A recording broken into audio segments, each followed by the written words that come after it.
벌써부터 유동성 장세다 뭐 이런 얘기 하잖아요. 사실 유동성 장세가 제일 좋습니다. 돈이 풀리는 거죠. 그 돈 풀린 걸 가지고 주식 가치에 어떻게 대입이 되는지 확인을 하고 여러 가지 섹터들이 막 편하게 움직입니다. 언제였습니까? 코로나 때요. 그러니까 아마 지금 그런 유동성 장세의 초입에 들어오지 않았나 라고 추측은 하고 있습니다.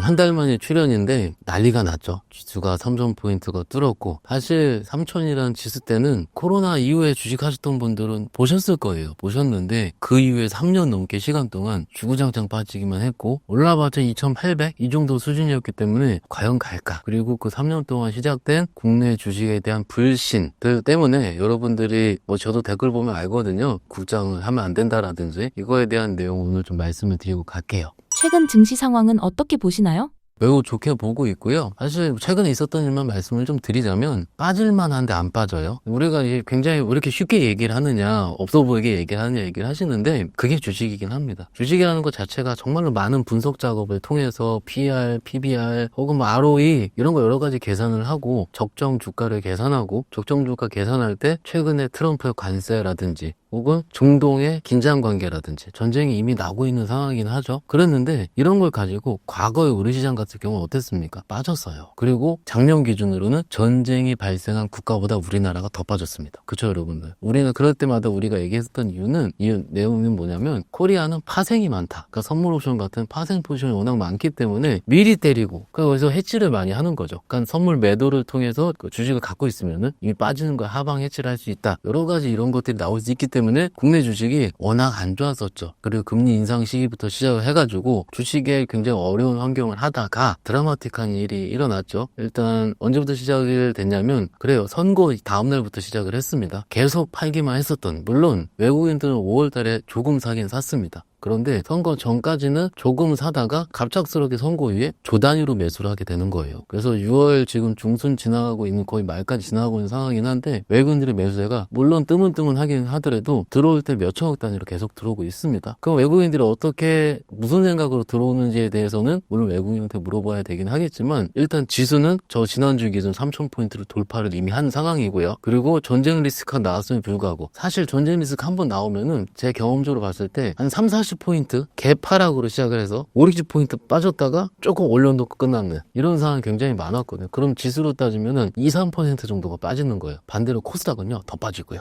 굉장히 어려웠던 이런 글로벌 리스크가 나오긴 하면 우리가 선제적으로도 반영을 하고 힘들었던 상황인데 어땠습니까? 보시면은 필요 없어요. 그냥 전쟁에 나와도 플러스, 그죠? 빠졌다가도 거의 버거권까지 올려놓고요. 그리고 그 안에서도 주식들을 봤을 때 상당히 자신감 있게 움직이고 있습니다. 자신감 있는 게 뭐냐면 거래가 딱 터졌던 종목들을 매수를 하면 그게 더 올라요. 장이 안 좋더라도, 빠지는 날이더라도. 그러니까는 시장 참여자들이 굉장히 활발하게 지금 참여를 하고 있다. 사실 선거 이후 2주밖에 안 된, 2-3주밖에 안 됐거든요. 한 달도 안 됐어요. 그런데 지난주부터 방송계에서 뭐 저를 포함해서 벌써부터 유동성 장세다 뭐 이런 얘기 하잖아요. 사실 유동성 장세가 제일 좋습니다. 유동성 장세는 아시다시피 돈이 풀리는 거죠. 돈이 풀리면 그 돈 풀린 걸 가지고 주식 가치에 어떻게 대입이 되는지 확인을 하고 여러 가지 섹터들이 막 편하게 움직입니다. 언제였습니까? 코로나 때요. 그러니까 아마 지금 그런 유동성 장세의 초입에 들어오지 않았나 라고 추측은 하고 있습니다.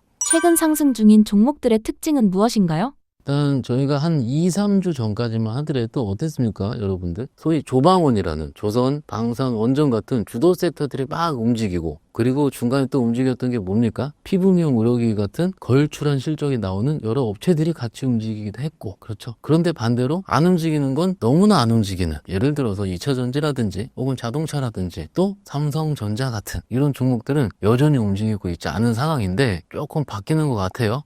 며칠 전부터 갑작스럽게 2차전지 주식들 바닥에서 올라오기도 시작을 하고요. 삼성전자도 최근 살짝 밀리긴 했지만 또 바닥권들은 또 많이 올라오긴 한 거고요. 이런 식으로 소위 주도 섹터의 순환매가 아닌 주요 섹터의 순환매, 섹터가 붙으면 아까 좀 전에 말씀드린 것처럼 시장에 자신감이 있기 때문에 이쪽으로 한 섹터가 불이 붙으면 같이 확 움직여요. 최근에는 별 뉴스도 안 나오는데 로봇주가 갑자기 움직이기도 하고 이런 식으로 시장이 자신감이 매우 붙어서 있었고, 이걸 특징을 종합을 하자면은 많이 빠지건 많이 오르건 이게 중요치 않고요. 유동성 장세 때 뉴스 플로우라든지 혹은 뉴스 플로우뿐만 아니고 그냥 실적이 좋다라는 보고서 있잖아요. 이런 거 나오면 같이 움직여요. 그러니까 매우 자신감이 있는데 그에 대한 근거가 합당하기만 하면은 해볼 만한 시장은 맞다, 이렇게 말씀드리고 있습니다.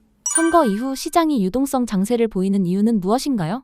유동성 장세는 소위 기본적으로 돈이 들어오는 거죠. 아시다시피 그 추경 자체가 30조 이상으로 지금 진행 중이고 있지 않습니까? 그러니까 이게 물론 국민지원금이 어떻다 맞다 이건 중요치 않습니다. 시장에서는 비슷한 사례를 얼마 전에 독일의 사례를 볼 수 있거든요. 독일도 사실 우리처럼 경제성장률이 그렇게 좋지도 않은 상황이었고 유동성만 풀었어요. 그리고 독일의 라인메탈이라는 방사능 업체도 밑에서 그 대여섯 배씩 올라가고 있는 상황인데 이런 식으로 시장에서 정부에서 돈을 풀라고 한다. 이런 것 자체가 기본적인 유동성 장세 시작이기도 하고 두 번째는 투자자 예탁금입니다. 참고로 투자자 예탁금은 우리 여러분 주식계좌 있잖아요. 주식계좌에 1억이라는 현금을 입금했다 치겠습니다. 그리고 거기서 5천만 원씩 주식을 샀어요. 그럼 나머지 주식 매수하지 않은 현금. 그것을 투자자 예탁금이라 얘기를 하는데 계좌에 들어있는 현금이죠. 근데 이 예탁금이 올해 초에 평균 4월 전까지 평균은 한 50조 초반대에서 55조, 57조 정도 이 정도였거든요. 근데 최근에 63조에서 65조까지. 그러니까는 밑에서 10조 정도 되거든요. 사실 이게 10조는요.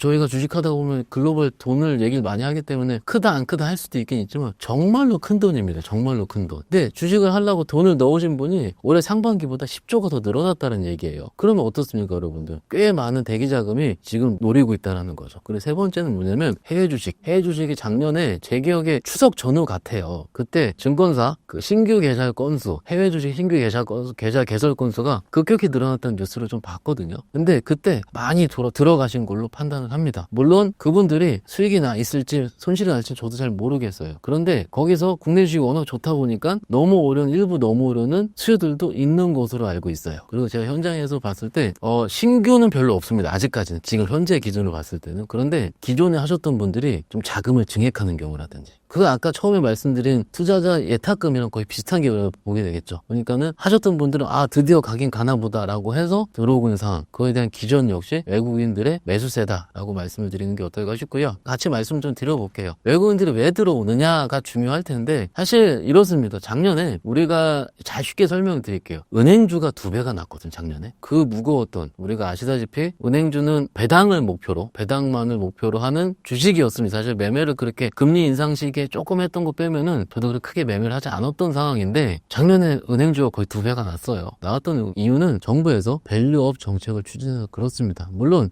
작년 하반기로 갈수록 우리 정치적인 이벤트들이 있었기 때문에 조금 그게 좀 떨어진 경향이 없지 않아 있는데 정부에서 한참 그런 거 추진을 할 때는 주식이 굉장히 많이 올랐고 많이 오를 때 주요 매수 주체는 외국인이었습니다. 제 작년에 생각했던 가장 큰 거는 그거였어요. 외국인들이 우리나라 주식 언제 사용을 하고 작년에 자장에 빠질 때 맨날 얘기를 했는데 결국 주주가치 제고하면 들어오는구나. 실적도 적당해야죠. 근데 코리아 증시는 아시다시피 굉장히 저평가 증시입니다. 제가 몇 달 나올 때마다 저평가 말씀드렸잖아요. PBR 0.8배 이상 무조건 수익이 난다라든지 그래서 PER 지금 10배 정도 10배, 11배 정도 될 텐데 그러면 저희 글로벌 평균 14배, 미국은 20배가 넘잖아요. 20배, 23배 정도까지 되는데 우리가 이렇게 저평가를 받을 필요가 무엇이 있을까? 우리가 하이닉스가 마이크론만큼 돈을 잘 버는데 시총이 훨씬 더 낮은 이런 안타까운 상황이 사실 봤을 때 외국인들 입장에서 봤을 때는 뭐라 그럴까요? 조금 안 쳐다봤었던 코리아. 그런데 작년에 그 은행주를 쳐다보니까는 밸류업을 하고 있거든요. 그런데 올해 드디어 상법 개정을 할 것 같은 거죠. 조만간 6월달 안에 통과시키겠다는 기사까지 보긴 봤는데 물론 조금 더 일정을 지켜보긴 해야 되겠죠. 그런데 통과는 아마도 기정사실 같고 그 안에 세부 사항을 조율하는 단계 같습니다. 저 자세한 건 기사를 살펴보시고요. 이렇기 때문에 외국인 입장에서는 그래도 매일 하지 않았었던 한국이 주주들 맨날 더블 카운팅이라 그래서 분할하기도 하고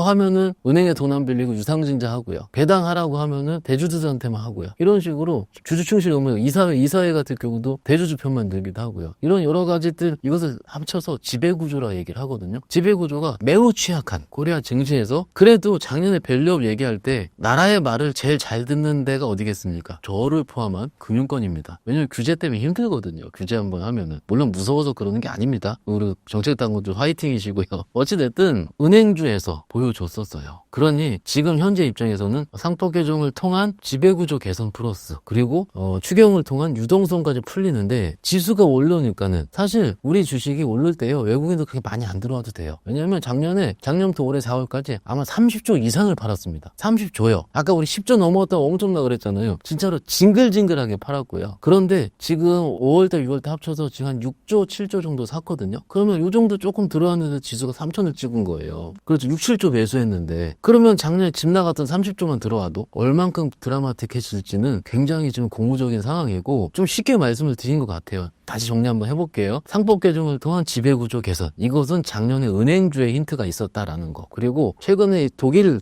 증시를 봤을 때 거의 밑에 따블렀거든요. 저 독일 증시도요. 그거는 유동성의 힘. 돈이 풀리면 된다. 그럼 코리아는 어떻습니까? 지배구조 개선 플러스 유동성까지 같이 풀리는 중이란 말이에요. 그런데 지금 선거가 끝나는 지 몇 주 되지도 않은 상황인데 일반적으로 그런 장세가 시작을 하면은 적어도 두세 달은 가거든. 근데 아직 한 달 안 됐잖아요. 2, 3주밖에 안 지났잖아요. 그러니까는 투자자들 입장을 봤을 때 아까 제가 신규 상담은 없다 말씀드렸잖아요. 신규는 없어요. 아예 안 했던 분들 주식해야겠다는 없어요. 아직까지는. 물론 조금은 있겠죠. 그런데 하셨던 분들이 이거 되게 되시면 증액하시는 분들이 있어요. 이거예요. 그런데 버블은 또 여기서 그냥 마지막 얘기가 바로 땡겨서 얘기할게요. 버블이요. 높은 거 아닌가? 했을 때는 언제 버블인지 아세요? 다 할 때요. 다는 제가 예전에 코로나 때 경제TV를 택시를 타고 가고 있었는데 그때 삼성전자를 안 사냐고 택시기사님 저를 나무라는 거예요. 저 삼성전자 설명하러 가는 중이었는데 그때가 버블이거든요. 그때 삼성전자 89,000원인가 그랬습니다. 너도 나도 다 할 때가 버블이고요. 지금은 할까 말까 이런 상황이잖아요. 그러기 때문에 아까 저기 밸류에이션적인 측면에서 코리아가 10배, 11배 정도 나오거든요. PR 기수로. 그리고 지금 한 0.9배에서 1배 사이 PBR로 나올 겁니다. 일반적으로 평균이 PBR 기준으로는 1분 1.4배 정도 돼요. 그 40%더 오를 수 있는 거잖아요. 일본 평균만 가더라도. 그러니까는 지금은 올라서 우리가 항상 좀 부담이 있었던 올랐다라는 것 때문에 왜냐면 박스상 가면 빠졌거든요. 그러니까는 지가 가겠어? 에게? 이랬는데 지금 그걸 뚫은 상황이에요. 뚫었는데 거기서 거래가 줄거나 혹은 저희가 종목들을 보면서 더 빠질 거라는데 주도주가 하나도 안 빠졌어요. 좋은 건 계속 좋아요. 그리고 안 좋은 것도 밑에 있는 것도 가끔가다 툭툭 튀는데 10%씩 튀어요. 그렇죠. 그러면 굳이 거기 도망갈 필요가 있는지. 자, 장이 빠질 때는 언제 빠지냐면은 도망갈 데가 없을 때 빠집니다. 무슨 얘기냐면 도망갈 데가 없을 때는 이거 사고 저거 사고 저거 사더라도 좋은 게 없어요. 그럼 시장에서 이탈하게 되는 거죠. 그게 장이 빠지게 되는 건데 지금은 주도 섹터가 6, 7개가 있고요. 그리고 많이 빠지는 자동차도 있고요. IT도 반도체도 있어요. 그럼 여기 모르는 거 팔면은 밑에 거 사면 되고요. 밑에 거 답답하면은 올라 있는 거 괜찮은 거 주도 섹터 잡으면 돼요. 뭡니까? 선택할 수 있는 폭이 많다는 거죠. 그래서 여기 들어왔던 시장에 들어왔던 자금이 잘 안 빠질 겁니다. 시장이 이탈을 안 하면은 적당히 유지가 되는 거거든요. 그래서 이렇게 좀 말씀을 드리고 있습니다. 하반기에 코스피 5천 실현 가능성이 있나요? 사실 이게 제가 애널리스트가 아니라서 이것을 적정 PER을 계산하고 예를 들어서 1.4배 계산하면 4천이 넘어요. PBR로. 근데 그거는 누구나도 얘기할 수 있는 얘기긴 하잖아요. 그래서 저희 영업점 입장에서 봤을 때는 지금 3,000포인트 전후로 지금 돌파가 돼 있는 상황이긴 한데 여기서는 일부 횡보할 가능성은 좀 있습니다. 왜냐면 밑에서 많이 올라오긴 했잖아요. 그런데 어떻게 보면 기술적으로 봤을 때 우리 투자 좀 보세요. 주가가 이렇게 올라온 게 아니고요. 쭉 올라왔죠. 쉬지 않고. 이럴 때는요. 이렇게 가파르게 올라올 때는 한 번씩 빠질 때 있잖아요. 빠질 때 멋섰던 분들이 삽니다. 그래서 빠질 때 꼬리를 달고 올라와요. 빠질 때 꼬리를. 언제 빠지냐면 이렇게 올라왔다가 이렇게 그럼 이렇게 왔다 갔다 하겠죠. 이렇게 한 다음에 이렇게 빠져요. 그 다음에. 그러니까 적어도 지금은 올라만 있는 상황이잖아요. 그러면 적어도 이 옆으로 횡보할 수 있는 시간. 그래서 주식은요. 횡보할 때가 개별 종목은 더 좋아요. 그래서 지수가 안정화됐고 있다는 얘기니까요. 그래서 적어도 당분간은 뭔가 2,500포인트를 간다라든지 이런 식으로 가는 확률은 적어 보인다는 게 한 곡지고 더 가는 거의 전제 조건은 뭐가 되겠습니까? 상법 개정 통과가 돼야겠죠. 왜냐하면은 작년에 그 밸류업 정치적 리스크 때문에 밸류업 추진이 좀 덜 될 때 외국인들 실망을 많이 했을 거예요. 그러니까는 외국인들 입장에서는 상법 개정 통과되고 좀 본격적으로 하지 않겠습니까? 그러면은 국회에서 어떻게 통과가 되는지 정부 일정이 어떻게 되는지 아마도 잘 될 건데 그러더라도 추가적으로 세게 들어오는 것 같을 경우는 아마도 그것이 통과된다라든지 혹은 그 배당소득 분리과세 이런 거 있죠. 이런 이슈들도 있어요. 물론 대통령께서 그 어떤 안을 채택할 가능성이 높다라고 최근에 얘기한 건 있지만 아직은 제가 확정이 되지 않았기 때문에 말씀드리기 조심스럽긴 하고요. 그렇지만 배당소득 같은 경우도 일부 세제 혜택을 줘야 됩니다. 왜냐면은 배당이 종합과세 선택이 포함이 돼버리면 과표가 높아지고 아시죠 여러분들 건강보험료가 엄청 높아져요. 그러니까는 일부는 투자할 수 있는 우리가 기업한테 투자를 해서 정당하게 받을 수 있는 그들 이익을 회사에서 받을 수 있는 배당 같은 경우는 일부 분리과세는 있긴 있어야 된다고 생각합니다. 그래서 이런 부분까지 같이 생각할 필요가 있을 것 같고요. 여기서 이제 한 달 정도 얘기를 드렸는데 근데 여기서 조금 디테일하게 들어가 볼게요. 9월 10월은 그때 얘기하긴 하고 이제 매달 나오니까는 7월 7일에서 8일 정도에 우리 다 잊으셨죠. 트럼프 유해한 관세 만기가 돌아오게 됩니다. 물론 그 안에 지금은 중동 사태 때문에 그 얘기할 틈이 없는 것 같아요. 정신 없어요. 근데 지금 시장이 매일 올라오다 보니까는 이거에 대한 리스크를 좀 간과하고 있는 것 같습니다. 그런데 트럼프가 어떤 사람인지 제가 잘 모르겠는데 지금까지 봤을 때는 다소 과격할 수도 있고요. 혹은 시장을 약간은 좀 쉬우시게 한 다음에 풀어주게 한 다음에 뒤통수를 딱 치는 경우가 많이 있었잖아요. 그러면 아직 관세 서명한 거 없는데 별로 그렇죠. 그냥 90일 유예만 해놨을 뿐이거든요. 그래서 이것들을 7월 초에 어떻게 되는지 이것도 좀 봐야 될 거가 관전 포인트 하나예요. 하나 더 말씀드릴게요. 6월 말에 한 분기별로 봤을 때 분기 리밸런싱이 있어요. 그러니까는 상반기에 좋았던 것들 많이 있거든요. 조선, 방산 이런 거 많이 좋았잖아요. 펀드라든지 글로벌 자금을 운영하는 혹은 기금을 운영하시는 분들 입장에서는 분기별로 분기에 수익을 확정 짓는 게 좋습니다. 그럼 확정이 뭡니까? 수익 난 거 팔아야죠. 그렇죠, 여러분들. 그래서 많이 올랐던 거지 조금 쉬는 경향이 있어요. 월 말쯤에. 근데 지금 6월 말 같은 경우는 또 분기가 또 지나가는 중이기 때문에 말이 지나가는 중일 때 요거에 대한 거. 그러면 월 말 한 번, 7월 그 초에 한 번 관세 이런 것까지 남아있는 상황이거든요. 그러니까 뭔가 좋긴 좋지만 뭔가 주식을 풀로 사기에도 애매한 상황이기도 하고. 그런데 막상 제가 공부하면서 이거 있으니까는 좀 천천히 사야지 했는데 시장 이런 것도 사고 있어요. 장이 좋으니까는. 이거 간극을 어떻게 다스리느냐 라는 게 우리가 지금 당면해야 될 과제지 않을까 말씀드리고 있습니다. 현재 삼성전자 주가 분위기는 어떻게 보시나요? 좀 답답하죠, 사실. 지수 봤을 때 3,000P가 왔는데 삼성전자 주가는 아직 6만 원대를 가지 못하고 그 전후로 왔다 갔다 하고 있는 이런 상황으로 봤을 때는 조금 안타깝습니다. 그런데 삼성전자 입장에서 봤을 때 실적을 안 볼 수가 없어요. 실적 얘기는 제가 조금 이따 말씀을 드리기로 하고, 일단 지금 주가 지수는 막상 그 패시브 자금은 아시다시피 인덱스라 그래가지고 우리나라 지수를 사는 과정이거든요. 지수를 사는 과정일 때는 삼성전자가 올라요. 그런데 그날 시장 성격에 따라서 지수를 사는 게 아니고, 같은 5천억을 샀다 치더라도 매수가 삼성전자가 상위에 있는 게 아니고, 예를 들어서 한화 에어로스페이스가 상위에 있고, 혹은 그게 방산주잖아요. 하나오션, 조선주가 상위에 있고, 이런 날이 많거든요. 그럼 외국인들도 그냥 나이브하게 코리아가 좋아지나 벼 하고 사는 게 아니고 섹터를 보고서 정밀 타격을 한다는 거죠. 매일 그러진 않습니다. 그러니까는 삼성전자가 선택된 날은 좀 오르는데, 그러지 않은 날은 또 그냥 적당한 수준. 물론 전날 미국에서 엔비디아 오르더라도 사실 하이닉스가 더 강력하게 올라요.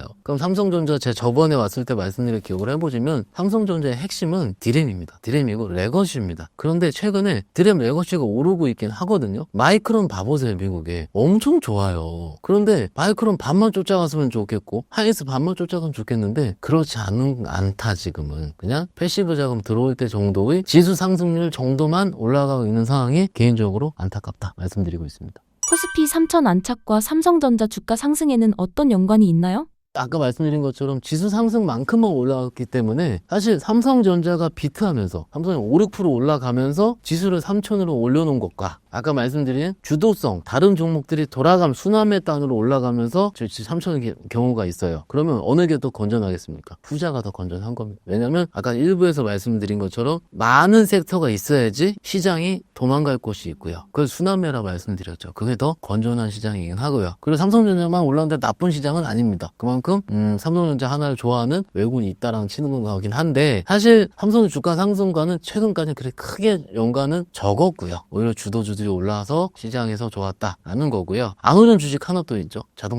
자동차와 삼성전자가 조금 밑에권에 있기 때문에, 물론 2차전지 포함입니다. 밑에권에 있기 때문에 사실 만약에 여기까지 다 같이 올라왔으면 3,200, 300 가 있을 수도 있어요. 근데 그 종목들은 좀 더 말씀드리게 실적적인 측면이 조금 더 좀 열 위에 있기 때문에 조금 쉬고 있다 보시는 게 어떨까 싶습니다. 삼성전자 주가 상승을 위한 전제 조건은 무엇이라고 보시나요? 여러 가지 얘기를 저희 우리 신사임당 나오는 전문가들이 얘기를 하실 거예요. 다 좋은 의견이긴 한데요. 주식은요, 실적입니다. 실적이 어떻게 되느냐 안 되느냐가 가장 중요할 것 같고요. 참고로 말씀을 드릴게요. 1분기 영업이익 기준입니다. 삼성전자 영업이익이 1분기에 6조 6천억 정도 나왔고요. 하이닉스는 얼마 나왔게요? 1분기에 7조 넘게 나왔어요. 그러니까는 우리나라 1등의 삼성전자가 적어도 1분기에는 이익단을 좀 뺏긴 거죠. 그런데 2분기 볼까요? 2분기가 아직 발표 안 했죠. 참고로 삼성전자 7월 초부터 2분기 실적 발표를 하게 됩니다. 그런데 컨센서스가 6조 8천억 정도 돼요. 참고로 컨센서스는 그것을 커버는 뭐냐면 분석하는 여러 가지 증권사들의 실적 추정치 평균을 커버라고 그럽니다. 그래서 컨센서스라고 그러는데 추정치가 한 6조 8천억 정도 돼요. 그러니까 1분기 대비해서 비슷비슷한 거죠. 그런데 몇몇 증권사 보고서 보니까 보니까 6조 8천억이 최근 나온 거는 또 깎아요. 6조 8천억이 아니고 6조 6천억을 예상한다. 6조 4천억을 예상한다. 조금은 그런 상황이긴 하고 2분기 거가 하이닉스는 제가 좀 이따 말씀을 드리도록 하겠습니다. 그래서 삼성전자 같은 경우가 이거죠. 2분기 실적이 잘 나와야 돼요. 그런데 2분기 실적이 잘 나오지 않을 것 같아요. 일단 지금은. 그러니까 지금 주가가 3,000포인트를 두드렸음에도 불구하고 지금 이 정도 수준에 떨어져 있는 상황인데 3분기부터는 조금 달라질 것 같습니다. 왜냐하면 3분기부터는 지금 제가 최근에 마이크론 실적 좋아진다, 차트 좋았다고 말씀을 좀 드렸고 3분기 이후부터는 삼성전자의 강한 면이 어딥니까? 모바일이죠. 모바일 디램 가격이 3분기에도 2분기에 이어서 어느 정도 상승할 전망이 최근에 좀 나오고 있는 상황이기도 하고요. 그리고 지금까지는 모바일 쪽 혹은 레거시 쪽 피크아웃 논리가 가다 말겠다라는 논리가 매우 지배를 많이 했어요. 왜 그랬나요? 관세요. 지금 요즘 트럼프가 이제 딴소리 하고 있으니까 지금 관세 얘기 아무것도 안 하고 있는데 관세 때문에요. 관세 불확실성 때문에. 그래서 분위기가 3분기에는 또 바뀔 수도 있습니다. 그리고 주가가 움직이는 거는 그럴 것 같을 때, 항상 말씀드리지만 기대감이 높을 때예요. 그러니까 2분기 발표하고 오케이 2분기까지 그래 이거 증의가 안 된 거 확인했어. 오케이 3분기부터는 모바일 딜은 좋아질 것 같아 라는 있을 때 그때 좀 더 자연스럽게 올라가는 편이에요. 그러니까 일단 개인적으로 경험으로 봤을 때는 7월 초 중순까지는 일단은 드라마틱하게 6만 5천 원, 7만 원보다는 지금 좀 수준을 유지하지 않을까라고 개인적으로 생각하는 중이고 이벤트가 또 있죠. 7월 달에 뭐가 있을까요? 엔비디아 콜 테스트. 그러니까 HBM3 2 가는 경우가 어떻게 되는지 물론 설도 나오기도 하고 그러긴 하지만 아직까지는 확정적으로 통과된 건 아직은 3 2 경우에는 제가 보진 못했고요. 잘 됐으면 좋을 것 같습니다. 그리고 내기 나온 게 조금 더 말씀 좀 드릴게요. HBM4는요 다품종 소량 생산 말씀드렸고요. 최근 나온 증권사 보고서 요약을 해드리자면 HBM4는 아마 내년부터 아마 실적이 잡히게 될 텐데 삼성전자도 최근에 수율 맞추려고 엄청 노력하고 있는 것까지 기사로 보셨을 겁니다. 그런데 이게 지금까지 예상은 뭐냐면 HBM4가 뭐라 그럴까요? 좀 이익률이 적다. HBM3보다 처음에 지금 HBM3가 3나 3E 같은 경우는 워낙 수요가 폭발적이기 때문에 많이 남겼다 이거죠. 그래서 4 같은 경우는 만드는 사람도 만드는 쪽도 많이 마이크론도 만들고 삼성전자 아니스 다 중공업체도 만들려 하고 있고 막 이러니까는 상대적으로 마진이 박할 것 같다라는 건데 요즘 최근 증권사 확인을 해보니까는 또 그렇지 않을 수도 있다. 왜냐면은 이거 같은 경우는 워낙 수요가 여기 많을 수가 있기 때문에 많은 사람을 만들어도 그래도 좀 가격은 초기에는 약할 수 있어도 그 다음부터 놀라질 수 있다라는 전망까지 조금씩 나오고 있는 상황이에요. 물론 내년까지 가봐야 되는 경우입니다. 내년의 전망이긴 한데 전망은 항상 수정될 수 있고 일단 지금까지는 요 정도 HBM3, 4 그리고 2분기 실적 요 자체 요 정도가 일단 우리가 좀 체크해야 될 포인트지 않을까 말씀드리고 있습니다. 삼성전자와 SK하이닉스 간의 주가 차이는 무엇인가요?